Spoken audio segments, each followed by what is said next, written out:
नमस्कार लाडकी बहिणींनो, आजची बातमी ऐकल्यावर तुम्ही अक्षरशः म्हणाल, आज खरंच आपला दिवस आहे.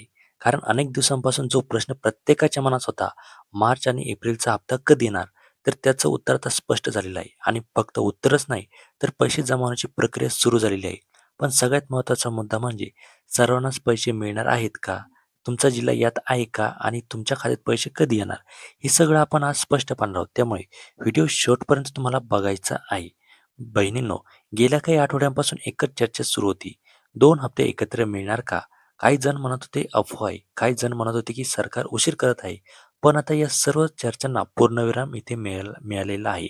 राज्य सरकारकडून मोठा निर्णय घेतला गेलेला आहे. मार्च आणि एप्रिलचे दोन्ही हप्ते एकत्र दिले जाणार आहे. म्हणजे तुम्हाला 1500 प्लस 1500 असे एकूण ₹3000 तुम्हाला भेटणार आहे. आणि महत्त्वाचं म्हणजे ही फक्त घोषणा नाही, डायरेक्ट खात्यात पैसे पाठवण्याची प्रक्रिया इथे सुरू झालेली आहे. या निर्णयामध्ये राज्यातील प्रमुख नेत्यांचा सहभाग आहे. मुख्यमंत्री आणि संबंधित विभागाकडून बैठक घेण्यात आली आणि त्यामध्ये स्पष्ट आदेश देण्यात आले. पात्र बहिणींना थेट डीबीटीद्वारे पैसे द्यावेत. म्हणजे आता पैसे कोणताही विलंब किंवा अडथळा इथे पैशांना येणार नाही. बँकांना देखील स्पष्ट सूचना इथे देण्यात आलेल्या आहे. प्रक्रिया वेगाने पूर्ण करा आणि लाभार्थ्यांच्या खात्यात इथे रक्कम जमा करा, असा सक्त आदेश इथे देण्यात आलेला आहे. आता सगळ्यात महत्त्वाचा प्रश्न म्हणजे हे ₹3000 भेटणार आहे, पण कोणाला भेटणार? तर लक्षात ठेवा, फक्त त्या महिलांना लाभ मिळणार आहे, ज्यांनी अर्ज योग्य पद्धतीने भरलेला आहे. आधार कार्ड बँक खात्याशी लिंक आहे आणि डी-बी-टी सक्रिय आहे. के-वाय-सी त्यांची पूर्ण आहे. जर यापैकी एक जरी गोष्ट तुमची अपूर्ण असेल, तर पैसे येण्यास उशीर होऊ शकतो किंवा तुमचा हप्ता जो आहे ना, हा इथे थांबू शकतो. म्हणून लगेच तुमचं स्टेटस तुम्हाला इथे तपासायचं आहे.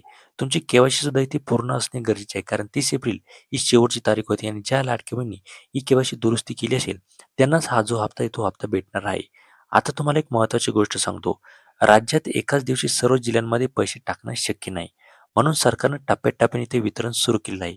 पहिल्या टप्प्यात काही जिल्ह्यांमध्ये इथे पैसे जमणार आहे आणि दुसऱ्या टप्प्यात आणखीन काही जिल्हे इथे जोडले जाणार आहे. म्हणजे काय? जर तुमच्या जिल्ह्यात अजून पैसे आले नसतील, तर तुम्हाला कुठल्याही प्रकारची इथे टेन्शन घ्यायचं काम नाही. चिंता करण्याची अजिबात गरज नाही. कारण पुढच्या टप्प्यात तुमचाही नंबर इथे लागू शकतो. आता एक महत्त्वाची सूचना म्हणजे काही वेळा काय होतं, पैसे जमा होतात पण तुम्हाला एस-एम-एस येत नाही. हे खूप साऱ्या लाडक्या बहिणींना होतं. आपल्याला सुद्धा इथे कमेंट्स आलेले आहे, की "सर आम्हाला पैसे जमा झालेत, पण आम्हाला मेसेज येत नाही, की बुवा तुमचे पैसे जमा झालेत."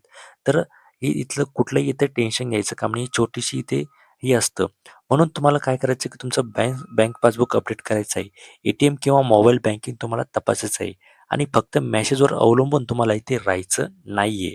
मग आता भगिनींनो, ही योजना तुमच्या आर्थिक मदतीसाठी सुरू केलेली आहे.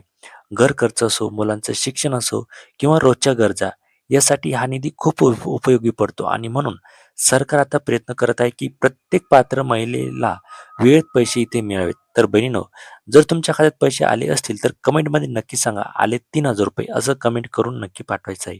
आणि जर अजून आले नसतील, तर वेटिंग असं तुम्हाला लिहायचं आहे. व्हिडिओ आवडला असेल तर लाईक करा आणि अशाच अपडेटसाठी चॅनलला फॉलो करायला विसरू नका. तर चला भेटूया एका पुढच्या नव्या व्हिडिओमध्ये. तोपर्यंत धन्यवाद. Take care.